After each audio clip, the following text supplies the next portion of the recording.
మంది రైతాంగానికి నేను మాట ఇస్తున్నా. జూలై 31 తారీఖు దాట కంటే ముందే 1,50,000 రూపాయలు ఉన్న ప్రతి రైతుకు మళ్ళీ రెండో విడత ఖచ్చితంగా 30 తారీఖు జూలై దాట కంటే ముందే 1,50,000 రూపాయల మీ బాకీని చెల్లించి రైతు రుణం తీర్చుకుంటా అని చెప్పి ఈ కల్వకుర్తి గడ్డ మీద నుంచి నేను మాట ఇస్తున్నా.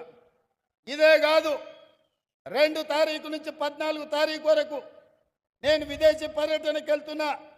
వచ్చిన ఎంబడే 2 లక్షల రూపాయల వరకు రైతులకు ఉన్న రుణాలను మొత్తాన్ని ఆగస్టు నెలలో పూర్తి చేసి మీకు ఇచ్చిన మాట నిలబెట్టుకొని తెలంగాణ రైతాంగం యొక్క రుణం తీర్చి మీ రుణము తీర్చుకునే బాధ్యత ఇచ్చినందుకు మీకు కృతజ్ఞత చెప్పుకునే అవకాశం ఆగస్టు నెలలో నేను తీసుకుంటాను తెలియజేస్తున్నా. అందుకే